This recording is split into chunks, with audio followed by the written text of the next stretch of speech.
Bienvenue à tous. On est très heureux de partager ce temps de culte aujourd'hui ensemble dans la communion fraternelle, les yeux fixés sur Jésus-Christ, notre Sauveur, notre Seigneur. Et on va se réjouir ensemble encore au travers de merveilleux cantiques. Je laisse maintenant toute la place à notre frère Michel et toute son équipe et on va ensemble louer Dieu de tout notre cœur. Amen. Bonjour à tous, nous sommes heureux de se retrouver ce matin encore pour louer, adorer notre Dieu. Même si nous vivons des moments différents, nous savons qu'il est présent au milieu de nous. Nous savons qu'il est celui qui nous unit, il est ce lien d'amour qui est là entre chacun d'entre nous. Et je crois que même si vous n'êtes pas en face de moi, même si nous ne sommes pas dans un culte habituel, je crois que vous êtes avec moi en esprit. Et nous voulons demeurer encore ce matin dans sa présence. Nous voulons demeurer dans son amour, dans ce qu'il a à nous donner encore ce matin à chacun d'entre nous. Je crois que ce que nous demandons en son nom, nous le recevons. Merci Seigneur encore pour ces moments. Et nous voulons réaliser ensemble, toi mon frère, toi ma sœur, que nous avons tous le même point de départ. Et ce point de départ, c'est la croix. C'est cette croix qui nous unit encore ce matin. Nous voulons le louer, le célébrer, nous voulons l'adorer, nous voulons chanter ses bontés. Et en ces temps de confinement et de déconfinement, nous savons qu'il est celui qui nous garde, qui nous gardera encore tout au long de notre vie. Amen. Chantons de tout notre cœur.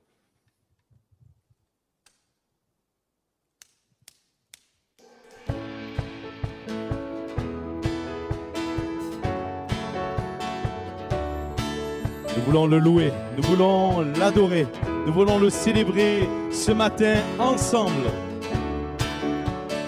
Louez Dieu pour sa grandeur, louez son amour, louez dans son sanctuaire, louez pour toujours. Célébrez sa présence, répandue dans nos cœurs. Dansez dans sa puissance et lancez vos clameurs. Car du lever du soleil jusqu'à son coucher, non, les bontés du Seigneur ne sont pas épuisées. Elles se renouvellent chaque matin. Les bontés du Seigneur n'ont pas de fin. Louez Dieu dans son saint lieu, louez dans les cieux, louez sa fidélité, louez à jamais. Chantez sa bienveillance et sa magnificence. Entrez dans ses parvis avec reconnaissance. Car du lever du soleil jusqu'à son coucher, non, les bontés du Seigneur ne sont pas épuisées. Elles se renouvellent chaque matin. Les bontés du Seigneur n'ont pas de fin. Car du lever du soleil jusqu'à son coucher, non, les bontés du Seigneur ne sont pas épuisées. Elles se renouvellent chaque matin. Les bontés du Seigneur n'ont pas de fin. Les bontés du Seigneur n'ont pas de fin. Les bontés du Seigneur n'ont pas de fin.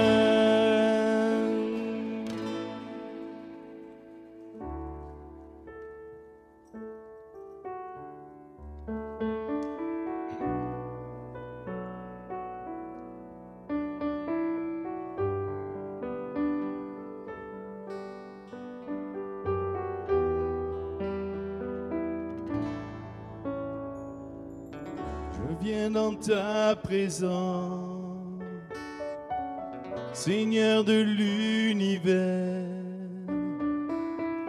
Rien n'a plus d'importance, rien n'a plus de valeur. Je viens chercher ton cœur, trouver ta volonté, me tenir prosterné en chantant tes louanges. Ton nom est grand, ton nom est saint, ton nom est digne de louange. À toi l'honneur, à toi la gloire, à toi la puissance et la force. Jésus, agneau de Dieu,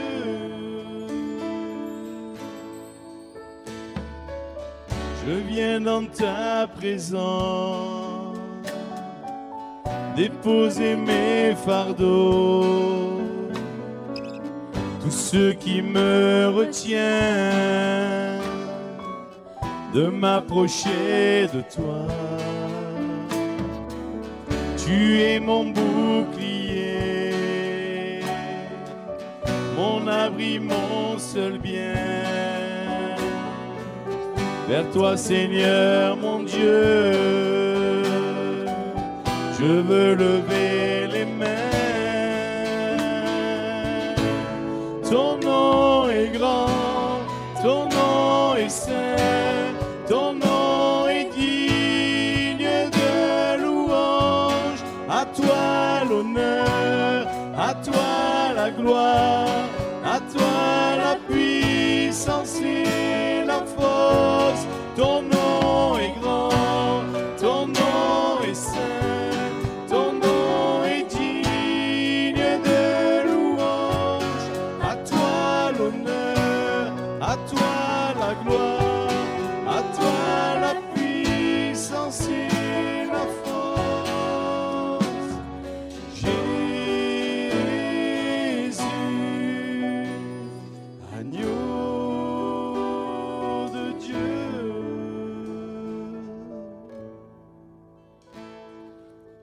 Seigneur, nous voulons venir dans ta présence, Seigneur, parce que nous y sommes bien, Seigneur. Nous voulons demeurer dans ta présence, Seigneur, parce que ta présence, elle est douce et agréable à nos cœurs. Seigneur, merci encore pour ces moments bénis que nous pouvons passer dans ta présence, Seigneur. Merci de réjouir encore nos cœurs et nous voulons t'apporter notre louange, notre adoration. Merci, Seigneur, parce que nous voulons louer ton saint nom, Seigneur. Malgré les soucis de cette vie, malgré l'abandon, Seigneur, nous voulons louer ton saint nom. Seigneur, nous croyons que tu es celui qui ne nous a jamais abandonnés, Seigneur. Même dans des temps difficiles, même mon frère, ma soeur, si tu passes des moments difficiles par ce virus qui nous a atteints, sache une chose, c'est que ton Dieu est avec toi, Jésus est avec toi. Loue-le tout simplement au travers de ce chant. Loue-le et dis, Seigneur, malgré les soucis de cette vie, je veux louer ton saint nom pour toujours et pour l'éternité.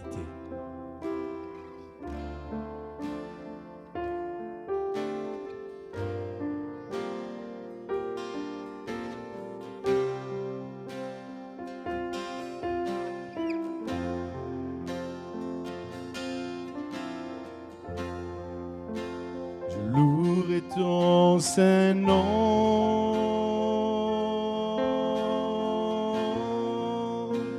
Je louerai ton saint nom, Seigneur Jésus, toute ma vie.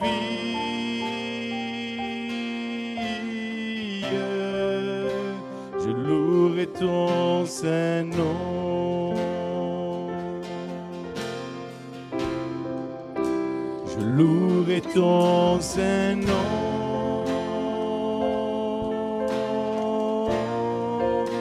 Je louerai ton saint nom.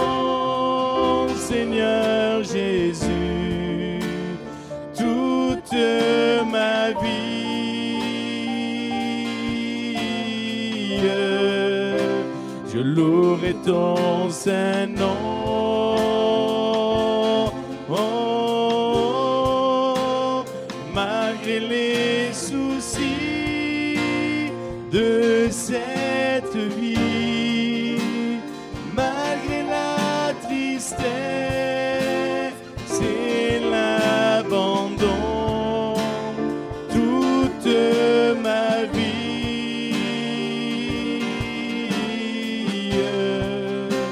je louerai ton saint nom.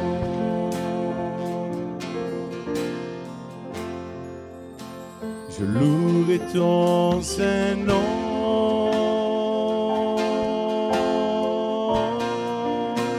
Je louerai ton saint nom, Seigneur Jésus, toute ma vie.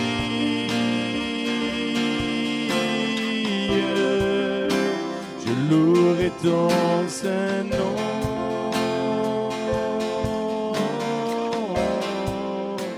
Je louerai ton saint nom.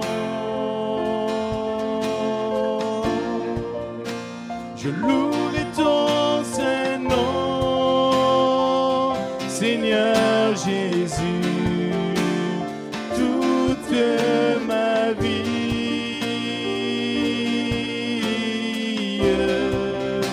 Je louerai ton saint nom.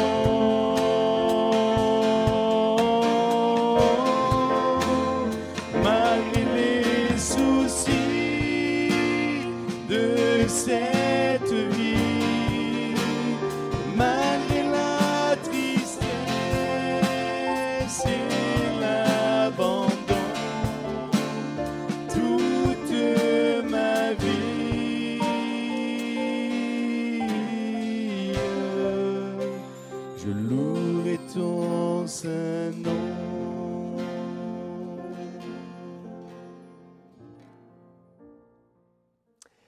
Nous revoilà pour ce temps de partage de la parole de Dieu après avoir entonné de si beaux cantiques. Quand on entend « Tu es grand Seigneur », honnêtement, est-ce qu'on n'est pas bouleversé en réalisant la profondeur de ces paroles? Parce que bon, tu es grand, mais mes frères et sœurs, tu es grand Seigneur, me ramène à ma petitesse. Tu es grand Seigneur, me ramène à ma fragilité et à son immensité. Quand vous pensez que la planète Terre, c'est une bille pour lui, vous vous dites, mais Seigneur, que tu es grand. Et nous avons chanté quelque chose de fondamental, qui doit rester dans nos cœurs et demeurer tous les jours de notre vie. Oui, les bontés de l'Éternel se renouvellent. Et dites-moi, qui l'a dit? Qui a proclamé ces paroles? Un certain prophète, Jérémie, qui était dans une situation terrible. Et on lui a fait toutes les misères du monde. On n'a pas voulu l'écouter. On n'a pas voulu comprendre ce qu'il disait en annonçant la parole de Dieu et ce que l'Éternel lui avait dit de dire pour que le peuple revienne à Dieu. Mais pourtant, Jérémie a persévéré et il a dit, de toute façon, quoi qu'il arrive, les bontés de l'Éternel se renouvellent chaque matin. Alors les bontés de l'Éternel se renouvellent pour vous, pour toi mon frère, pour toi ma sœur, pour vous les adolescents, pour vous les jeunes, pour vous les enfants, pour vous mes frères et sœurs avancés en âge. Les bontés de l'Éternel se renouvellent et elles sont renouvelées pour nous encore ce matin. C'est pourquoi on va ouvrir la Bible avec beaucoup de joie en partageant notre 9e partie sur les desseins de l'Éternel. Parler des desseins de l'Éternel aussi longuement, eh bien c'est aussi pour mettre l'accent sur quelque chose qui doit être gravé dans nos cœurs et dans nos mémoires, c'est que le plan de Dieu va s'accomplir, qu'on le veuille ou non. Et pour nous, c'est quelque chose d'heureux. Le Seigneur vient bientôt. Il vient nous chercher. Peut-être tu es dans la tristesse, réjouis-toi mon frère. Peut-être tu es dans les larmes, relève la tête ma sœur. Le Seigneur est là pour sécher tes larmes. Le Saint-Esprit a été envoyé et Jésus avait dit « Je ne vous laisserai pas orphelins, mais je vous enverrai le Saint-Esprit, le Consolateur. » Le Consolateur, il n'y a pas de hasard. Si le Seigneur a choisi ce nom, si le Saint-Esprit s'appelle le Consolateur, c'est parce qu'il console nos cœurs. Bien sûr, Jésus a dit la première chose qu'il fera quand il viendra, eh bien, c'est qu'il convaincra le monde dans ce qui concerne le péché, la justice et le jugement. C'est vrai. Mais son nom, c'est le Consolateur. Et quand Jésus l'a annoncé aux disciples, il leur a dit, je vais vous envoyer quelqu'un, le Consolateur, le Saint-Esprit qui consolera vos cœurs, qui vous rappellera mes paroles, qui vous conduira dans la vérité. Que c'est apaisant, que ça fait du bien de se rappeler que le Saint-Esprit est là. Il est en nous, car notre corps est le temple du Saint-Esprit. Et le Saint-Esprit veut nous rappeler les paroles de Jésus et nous rappeler que Jésus vient bientôt. Alors, terre, réjouis-toi. Église de Jésus-Christ, relève la tête. Prends courage, les bontés de l'Éternel se renouvellent encore pour vous ce matin, pour vous aujourd'hui, pour vous ce week-end. C'est pour chacun d'entre nous, car ces promesses sont oui et amen en Jésus-Christ. Les desseins de l'Éternel s'accomplissent. On avait vu la dernière fois l'importance du repos. Entrez dans ce repos. Entrons dans ce repos, cette paix de Dieu. Comme Jésus dans Marc chapitre 4 verset 38, qui est dans la barque est ballottée, il y a la tempête, les disciples sont apeurés, ils crient, ils font même des reproches à Jésus. Toi tu dors alors que nous on est en train de périr. Et Jésus, tranquillement et sur le coussin, il est dans le repos. Il est temps, mon frère, ma sœur, d'entrer dans le repos. Et tu es agité, et tu paniqué, tu regardes autour de toi les éléments de la vie, peut-être la situation professionnelle, peut-être le fait que ça n'avance pas au niveau familial, malgré les nombreuses prières depuis de nombreuses années. Mais le Seigneur te dit, ne t'inquiète pas, je suis là, prends courage, ne t'effraie point, je suis avec toi. Entre dans le repos. Et ce matin, on va aller encore plus loin. Parce qu'entrer dans le repos, c'est bien. Entrer dans la grâce de Dieu qui nous sauve, c'est bien. Entrer dans la foi et croire que Jésus est avec moi, qu'il intervient, qu'il peut me guérir, qu'il peut me diriger, qu'il peut conduire ma vie, c'est bien. Y entrer, c'est bien, mais y demeurer, c'est mieux. C'est-à-dire qu'à un moment donné, le Seigneur nous enseigne dans toute sa parole, eh bien que son désir, c'est que nous demeurions en lui. Voici un des desseins de l'Éternel, c'est que nous demeurions en lui. D'ailleurs, dans la parabole des veilleurs que nous avions vue, il y a une différence entre les vierges folles et les vierges sages, c'est que les vierges folles avaient de l'huile au départ et à un moment donné, il va en manquer, elles n'ont pas pu demeurer. Les vierges sages, elles sont demeurées dans leur foi, dans leur simplicité, de leur relation avec leur Sauveur. Donc nous sommes encouragés à demeurer, mes frères et sœurs. Demeurer, ça c'est un terme qui revient souvent dans la bouche de Jésus-Christ. C'est pourquoi quand même, il est bon de lire ces quelques versets dans Jean chapitre 15. Jésus dit, « Je suis le vrai cep et mon Père est le vigneron. Tout sarment qui est en moi et qui ne porte pas de fruit, il le retranche. Et tout sarment qui porte du fruit, il l'émonde, afin qu'il porte encore plus de fruits. Déjà, vous êtes purs à cause de la parole que je vous ai annoncée. Demeurez en moi, et je demeurerai en vous. Comme le sarment ne peut pas de lui-même porter du fruit s'il ne demeure attaché au cep, ainsi vous ne le pouvez pas non plus si vous ne demeurez pas en moi. Je suis le cep, vous êtes les sarments. Celui qui demeure en moi et en qui je demeure porte beaucoup de fruits, car sans moi, vous ne pouvez rien faire. Si quelqu'un ne demeure pas en moi, il est jeté dehors comme le sarment et il sèche. Puis on le ramasse, on le jette au feu et il brûle. Mais si vous demeurez en moi et que mes paroles demeurent en vous, demandez ce que vous voudrez et cela vous sera accordé. Si vous portez beaucoup de fruits, c'est ainsi que mon Père sera glorifié et que vous serez mes disciples. Comme le Père m'a aimé, je vous ai aimé. Demeurez dans mon amour. Et si vous gardez mes commandements, vous demeurerez dans mon amour, de même que j'ai gardé les commandements de mon Père et que je demeure dans son amour. Je vous ai dit ces choses afin que ma joie soit parfaite en vous et que votre joie soit parfaite. C'est ici mon commandement, aimez-vous les uns les autres comme je vous ai aimés. Il n'y a pas de plus grand amour que de donner sa vie pour ses amis. Vous êtes mes amis si vous faites ce que je vous commande. Je ne vous appelle plus serviteur parce que le serviteur ne sait pas ce que fait le maître, mais je vous ai appelé amis parce que je vous ai fait connaître tout ce que j'ai appris de mon Père. Ce n'est pas vous qui m'avez choisi, mais moi, je vous ai choisi et je vous ai établi afin que vous alliez et que vous portiez du fruit et que votre fruit demeure, afin que ce que vous demanderez au Père en mon nom, il vous le donne. Amen. C'est extraordinaire de pouvoir s'arrêter sur ce passage de Jean chapitre 15 avec le cep, le sarment et l'image que nous donne le Seigneur d'un attachement, parce que c'est vrai que le cep détaché du sarment, à un moment donné, il ne peut plus y avoir de fruits pour le sarment va sécher et c'est ainsi que le Seigneur nous donne cette illustration pour nous dire qu'il est le cep, le vrai d'ailleurs, et que nous sommes les sarments.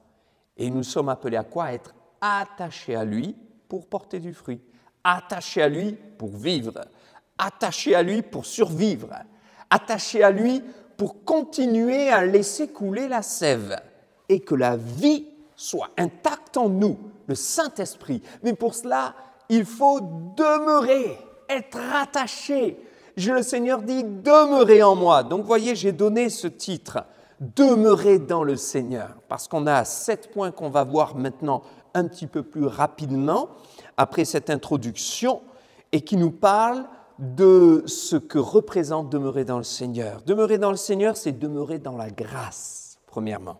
C'est demeurer dans sa parole, deuxièmement. C'est demeurer dans la foi, troisièmement. C'est demeurer dans son amour, quatrièmement. C'est demeurer en lui, cinquièmement. C'est demeurer dans l'esprit, sixièmement. Et enfin, demeurer dans le repos, septième et dernier point. Demeurons dans le Seigneur. Mes frères et sœurs, le Seigneur Jésus avait dit dans Jean chapitre 6, verset 56, « Celui qui mange ma chair et qui boit mon sang demeure en moi et moi je demeure en lui. » Il s'agit d'une notion spirituelle, c'est-à-dire de nous nourrir de Jésus-Christ, de pouvoir chaque jour nous rappeler de l'œuvre de la croix, de ce qu'il a accompli pour nous. Eh bien, si nous faisons cela, nous demeurons en lui et il demeure en nous.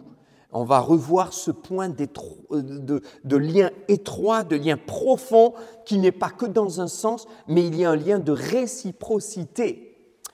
Dans Jean chapitre 12, verset 46, Jésus avait dit « Celui qui croit en moi ne demeure pas dans les ténèbres. Je vous ai dit ces choses afin que celui qui croit en moi n'y demeure pas. » Donc le but du Seigneur, c'est que nous ne demeurions pas dans les ténèbres. Si je ne suis pas en Christ, je vais demeurer dans les ténèbres ou y retourner. Donc il y a une notion d'habitation, de permanence, de profondeur et nous la voulons avec le Seigneur. Dans Jean chapitre 14, verset 10, le Seigneur Jésus avait dit « Le Père, les paroles du Père demeurent en moi. » Donc il était imprégné des paroles du Père. Vous savez, un peu comme lorsque vous avez une chemise, on vous jette un grand seau d'eau, allez-y, tentez-le sur votre frère, votre cousin, je ne sais pas, votre voisin, évitez, mais on vous jette un grand seau d'eau et tout à coup, parce qu'il y a beaucoup d'eau, l'eau pénètre vos habits. Et tout à coup, eh bien, l'eau vient et s'imprègne. Et quelque part, l'eau n'est plus juste sur vous, elle est comme en vous. Vous voyez, elle vous pénètre et ce n'est plus que l'habit ou la chemise qui est imbibé d'eau, mais votre corps, votre corps le ressent lui-même et lui-même est mouillé. Jean chapitre 14, verset 16, Jésus avait dit « D'ailleurs, je ne vous laisserai pas orphelin, je ne vous laisse pas seul, je vous enverrai le Saint-Esprit, le Consolateur, on en a parlé tout à l'heure, afin qu'il demeure en vous. » Donc, le but du Seigneur, c'est qu'il demeure en nous. Notre corps est le temple du Saint-Esprit. Prenez conscience de ça, prenons conscience de ça. Vous savez que notre vision des choses, notre perception change lorsque nous prenons conscience du fait que le Saint-Esprit est en nous. Vous vous baladez dans la rue, vous marchez dans votre salon, vous êtes dans votre jardin, vous allez au travail, vous êtes dans votre voiture et tout à coup vous vous dites « Mais le Saint-Esprit est en moi, il est entré, mais il y demeure. » Mais c'est extraordinaire, c'est magnifique. Vous vous rendez compte, votre corps est le véhicule de sa présence, comme une voiture qui avance, mais en réalité, elle véhicule quelqu'un de bien plus important qu'elle-même, même si elle vaut 20 000 ou 30 000 euros, il y a une personne, un être humain à l'intérieur. Vous voyez, nous sommes le véhicule d'une personne bien plus importante qui donne de la valeur à toute notre vie, c'est le Saint-Esprit. Paul avait dit aux Corinthiens, votre corps est le temple du Saint-Esprit. Demeurons, mes frères et sœurs, dans le Seigneur. Demeurons dans le Seigneur, on l'a dit, c'est demeurer dans la grâce. Paul dit aux Galates au chapitre 5 et au verset 1er, c'est pour la liberté que Christ vous a affranchis. Ne vous laissez pas mettre de nouveau sous le joug de la loi. Demeurez libre, demeurez dans la grâce. Vous avez bien commencé, d'ailleurs il le dira un petit peu plus tôt, à cette église de Galates au chapitre 3 et au verset 1er, vous avez commencé par l'esprit, ne finissez pas par la chair. Dans quel sens est-ce qu'il dit ça? Il dit ça dans le sens que les gens étaient devenus chrétiens, enfants de Dieu, en entrant par la grâce. C'est-à-dire en disant, je ne peux pas me sauver par moi-même, je ne peux pas me sauver par mes œuvres, par mes compétences, par mes capacités. J'ai besoin de Christ, j'ai besoin de la croix, j'ai besoin de son œuvre, j'ai besoin de sa grâce. Je me mets sous son joug. Ils avaient commencé comme ça, mais à un moment donné, ils ont commencé à observer les jours, les mois, les années, les uns, les autres, les vêtements. Alors bien sûr, il nous faut un équilibre. La parole de Dieu nous dit d'être sobre en toutes choses. Et le Seigneur nous enseigne l'équilibre. Mais ça ne veut pas dire qu'il faille tomber non plus dans la loi où tout à coup on observe tel jour et on dit si on ne fait pas le culte tel jour, alors on est désagréable à Dieu. Si on n'observe pas telle fête, eh bien on se sort de l'approbation du Seigneur. Si on mange tel aliment, on reçoit la condamnation de Dieu, on est dans le péché. Non, mes frères et sœurs. La parole de Dieu nous dit « demeurez dans la grâce ». On est entré dans la grâce, on est sauvé par la grâce, demeurons dans la grâce. Ne nous laissons pas mettre sous un joug étranger, un joug nouveau ou un joug de religion, le joug d'une loi. Nous voulons le joug du Seigneur. Dans Matthieu 11, 28, on l'avait vu la dernière fois, Jésus avait dit « Prenez sur vous mon joug et recevez mes instructions. Et vous trouverez du repos pour vos âmes. » On doit prendre le joug du Seigneur. Parfois, on n'arrive pas à prendre le joug. Vous savez que le joug, c'est cette pièce de bois qui permet d'atteler deux animaux, et nous, bien sûr, si on parle en langage spirituel, selon ce que le Seigneur nous donne comme exemple, d'atteler deux personnes. Et voyez, il n'y a que deux possibilités. Il n'y a que deux personnes qui peuvent être attelées ensemble par cette pièce de bois qui est le joug. Donc, si vous ne vous extirpez pas du joug de la loi, d'un joug étranger, vous ne pourrez pas vous mettre sous le joug du Seigneur. Parfois, on n'arrive pas à se mettre sous son joug, sous sa volonté, vraiment à le suivre. C'est dur, c'est pénible. Mais posons-nous la question, examinons-nous. N'y a-t-il pas parfois d'autres jougs sous lesquels nous sommes? Il faut d'abord retirer ce joug de nos têtes, de nos épaules, le retirer, l'enlever, le jeter bien loin, le brûler au feu et dire « Seigneur, je prends ton joug ». Et ton joug, c'est quoi? Eh bien, c'est le fait de dire « J'arrête de croire que je peux me sauver par moi-même ». Alors que je le savais au début, j'arrête de revenir constamment à la loi. Non, je demeure dans la grâce, je laisse de côté le joug de la loi.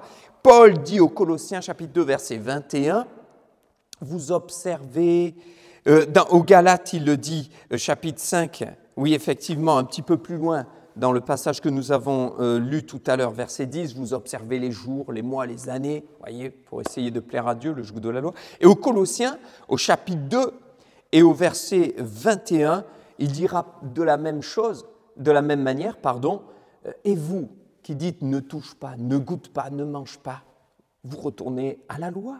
Mais non, c'est par la grâce que vous avez été sauvés. Donc voyez, demeurons dans la grâce, mes frères et sœurs. On ne peut pas servir deux maîtres à la fois. On ne peut pas être à la fois sous la loi et à la fois sous la grâce. Si je me mets sous la loi, je suis sous le joug de la loi. Mais moi, je veux être sous le joug de la grâce, je ne sais pas vous, sous le joug du Seigneur Jésus qui nous aime, qui nous sauve, ce bon berger. Dans Matthieu 6, 24, Jésus dira « Nul ne peut servir deux maîtres à la fois ». Choisissons notre maître, c'est le Seigneur. Demeurons dans la grâce, demeurons dans sa parole. Jean chapitre 8, verset 31, si vous demeurez dans mes paroles, dans ma parole, alors vous êtes mes enfants, vous êtes mes amis, vous êtes mes serviteurs, vous faites ce que je vous demandais. Eh bien, nous devons demeurer dans sa parole.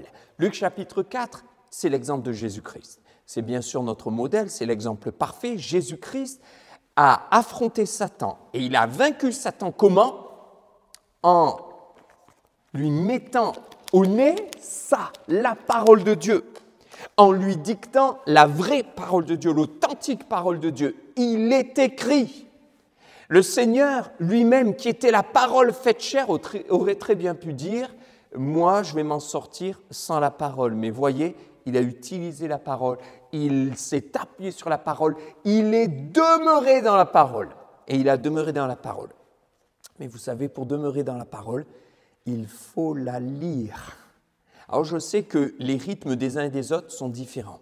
Donc il n'est pas question ici de mettre une quelconque culpabilité sur vous, mais par contre le fait de dire « Seigneur, aide-moi à rassembler mes forces le matin, à lire un psaume et juste à laisser mon âme se rafraîchir de ta parole. Je veux demeurer dans ta parole. Seigneur, aide-moi à écouter la prédication et être fidèle dans cette écoute pour demeurer dans ta parole. » Demeurons dans la parole.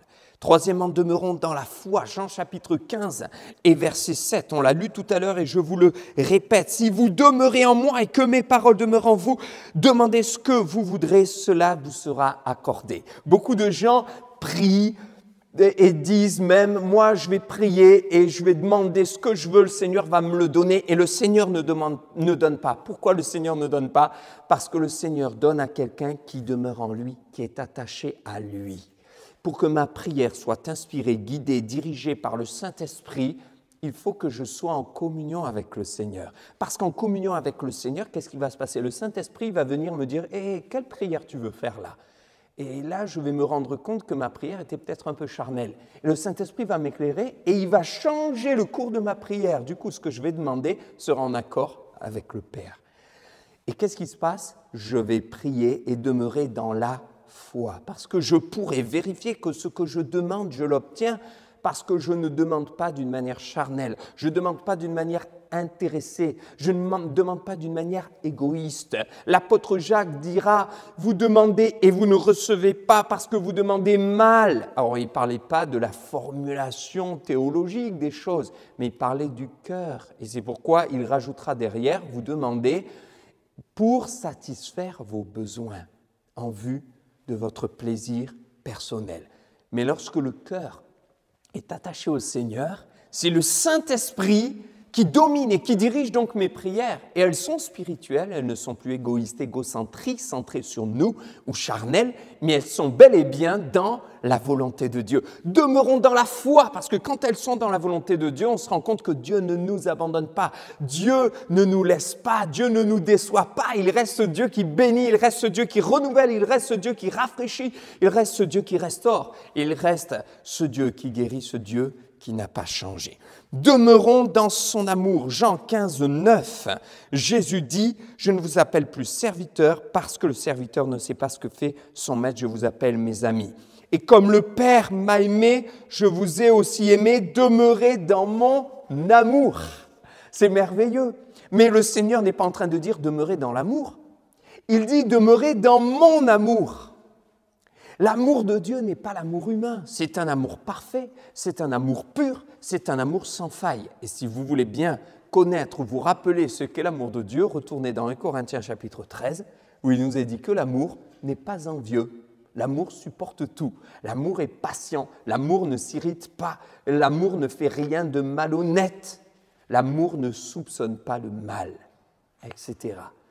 L'amour qui demeure éternellement. Ça, c'est l'amour de Dieu, c'est l'amour parfait, l'amour agapé, l'amour qu'il a manifesté en donnant sa vie sur la croix pour vous et pour moi.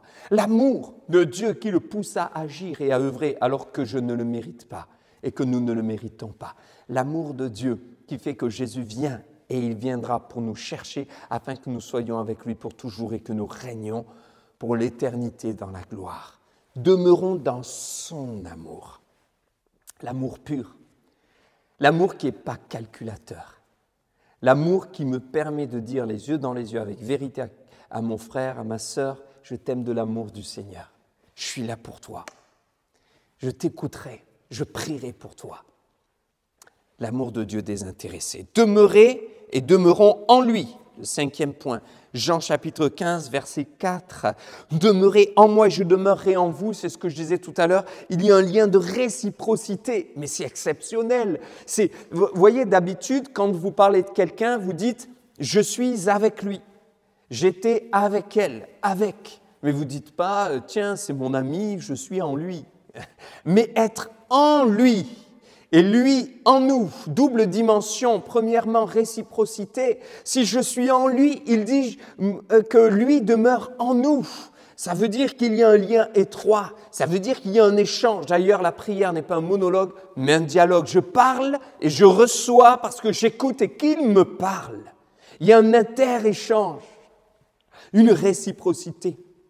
Et la deuxième dimension, c'est ce lien étroit dans le sens positif du terme, c'est-à-dire cette profondeur dans la relation qui fait que vous avez quelque chose qui naît en vous, que vous avez une personne qui vit en vous, le Saint-Esprit. On ne peut pas vous enlever comme ça un organe que vous avez dans le corps juste en quelques secondes et en faisant n'importe quoi. Ce qui est en vous est en vous. Il faut vraiment du temps, il faut vraiment une technique particulière, il faut vous endormir, il faut toute une opération particulière pour vous enlever quelque chose qui est en vous. De la même manière, eh bien, le Seigneur vient ôter le péché qui est en nous par son sang précieux. Il vient purifier en nous nos cœurs et il vient faire son habitation pour demeurer en nous. Quelle profondeur dans la relation qu'il nous propose. Alors demeurons en lui, demeurons attachés à lui et il demeurera en nous. Demeurons dans l'esprit. Au verset 27 de ce même chapitre 15, Jésus dit « Et vous, vous rendrez témoignage parce que vous êtes avec moi dès le commencement. » Et donc il parle du consolateur quand il sera venu, que je l'aurai envoyé de ma part. Et de la part du Père, l'esprit de vérité qui vient du Père rendra témoignage de moi. Et après, eh bien, il va parler davantage du Saint-Esprit. En fait, il leur dit, quelque part, en quelques mots, si vous êtes, vous, sarment, attachés au cep, c'est-à-dire attachés à moi, vous allez demeurer en moi, je demeure en vous, la sève passe et vous allez porter du fruit. Mais vous allez porter du fruit parce que il y aura en vous l'habitation du Saint-Esprit. Or, quand Jésus parle à ses disciples, il n'a pas été encore crucifié à la croix, il n'est pas encore mort et ressuscité. Il y avait une promesse que les disciples ne pouvaient pas vraiment saisir à 100%. Mais nous, aujourd'hui, dans la Nouvelle Alliance, nous vivons ces choses et nous avons la grâce de voir ces choses accomplies, les promesses se sont accomplies. Christ vit en nous et le Saint-Esprit qui vit en moi peut me permettre de porter son fruit. Or, le Saint-Esprit qui porte son fruit, c'est le fruit de l'Esprit, c'est Galates chapitre 5, verset 22. Voilà pourquoi au début de Jean 15, Jésus dit, le sarment qui est attaché au cep va porter du fruit. Mais si j'essaie par mes propres forces, je n'y arriverai pas.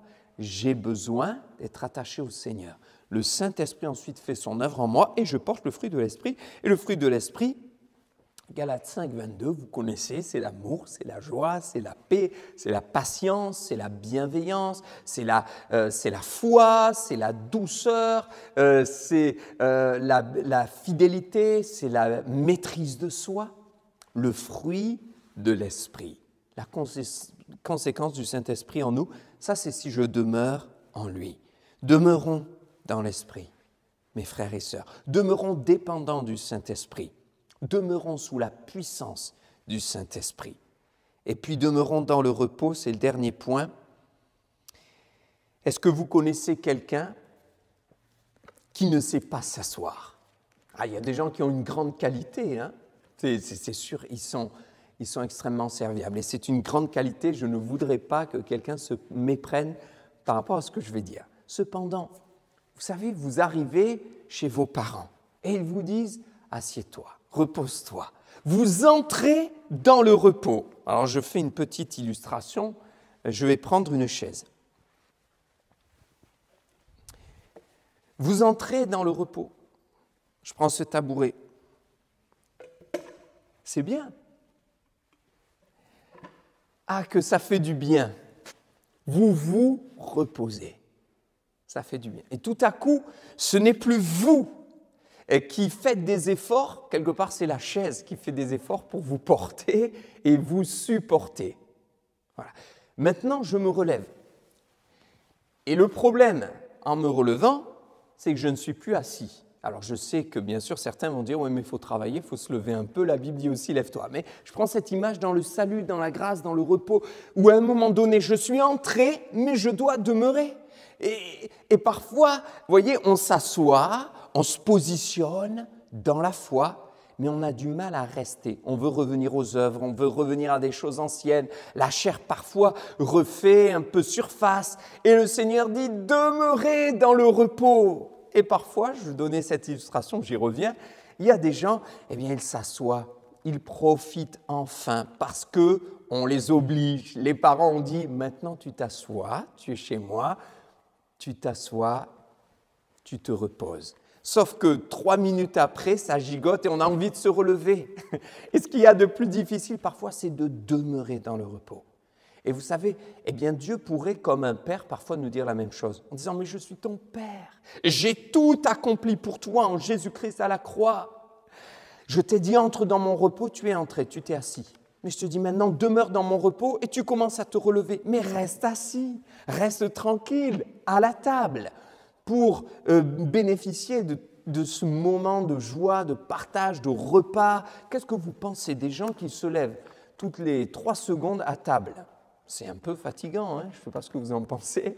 Et parfois, dans un temps aussi de repas familial, ou peut-être certains se reconnaîtront, vous recevez votre famille, vous êtes là dans la joie, il y a de la vie, il y a des rires, il y a des échanges, mais ça fait du bien de rester assis, de se poser, d'échanger, et de ne pas avoir quelqu'un qui est toutes les 3 secondes au téléphone, qui est au téléphone un coup pour le travail, un coup pour ceci, un coup pour cela, puis il se lève, puis il revient. Ça nous fatigue. Et pourtant, on est appelé à demeurer dans le repos. Alors, je sais bien que des fois, il y a des situations difficiles. Hein. Je ne parle pas, bien sûr, des situations particulières où il y a des gens de garde ou quoi, mais c'est juste une image pour nous inviter à demeurer dans le repos, dans la maison du Père. Nous sommes entrés dans la maison du Père. Il est assis à la droite de Dieu, notre Seigneur Jésus-Christ, de Dieu le Père, et nous sommes assis avec Christ dans les lieux célestes. Alléluia. Alors je termine avec ce récit pour nous inviter à demeurer dans le repos. Et vous connaissez ce chant qu'on a pris plusieurs fois, ce cantique si beau. Quel repos céleste, Jésus d'être à toi. À toi pour la mort et la vie. Dans les jours mauvais, de chanter avec foi, tout est bien. Ma paix est infinie. Quel repos céleste, quel céleste repos. Ça, c'est demeurer dans le repos. Mais l'histoire de la personne qui a écrit ce cantique, c'est l'histoire de quelqu'un qui est entré dans le repos, mais qui est demeuré dans le repos. Si elle n'était pas demeurée dans le repos, si elle n'avait pas demeuré dans le repos, persévéré, cette personne ne serait plus de ce monde. Et cet homme s'appelle Spafford, Horace Spafford, et il était avocat à Chicago.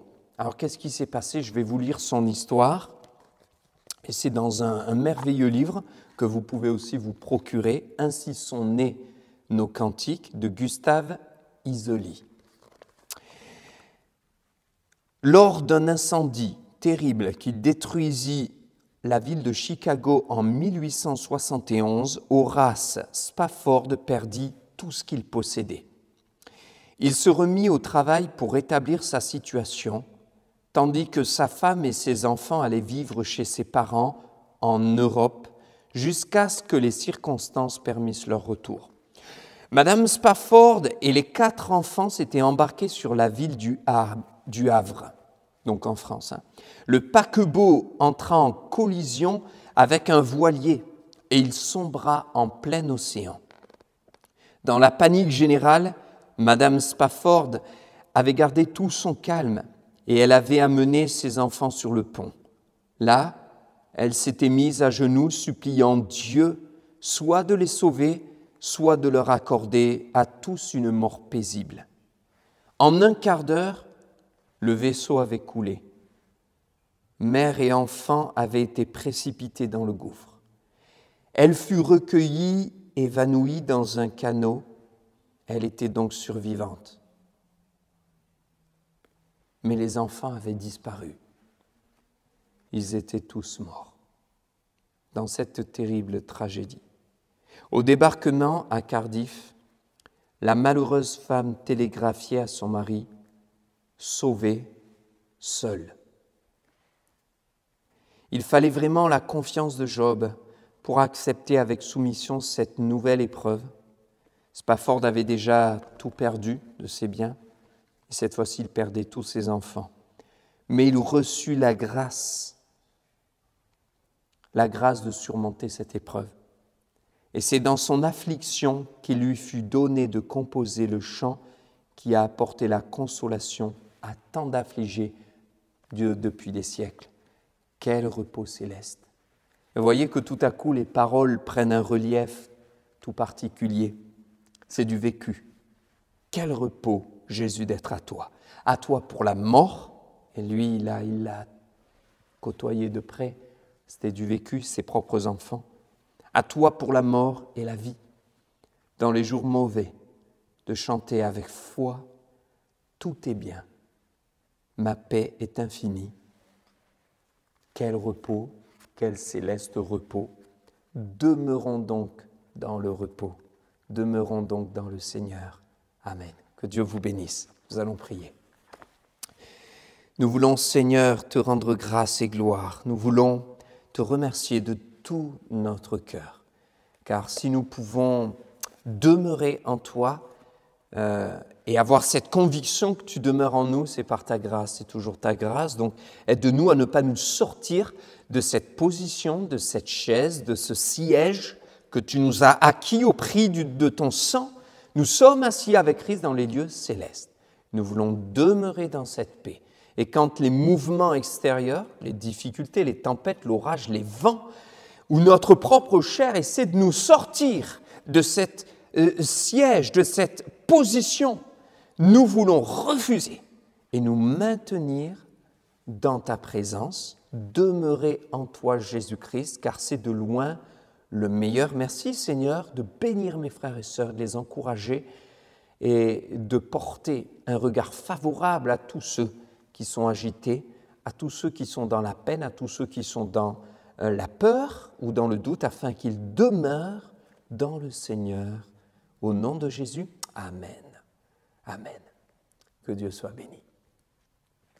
Je vais maintenant vous laisser dans quelques instants avec un dernier cantique qui va nous accompagner dans cette fin de culte, dans la paix et dans la présence de Dieu. Juste avant, je vous donne quelques annonces pour vous rappeler qu'à 11h30, nous avons notre rendez-vous avec le club à la maison, un temps particulier et un temps fort que vous pouvez aussi suivre, même si vous n'avez pas forcément des enfants, mais c'est un temps de communion fraternelle avec l'Église et nous voulons encourager toutes les équipes qui travaillent d'arrache-pied aussi à cette diffusion. Je vous rappelle aussi que nous continuons nos cultes en ligne, nos réunions en ligne, réunions de prière comme mardi soir qui arrive, où nous aurons un temps de prière les uns pour les autres et pour plusieurs sujets. Je vous donne donc rendez-vous à 19h30.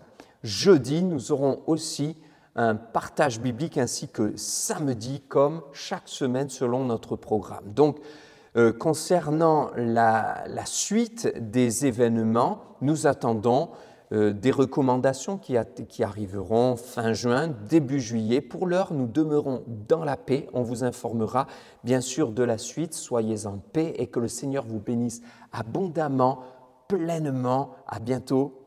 Au revoir.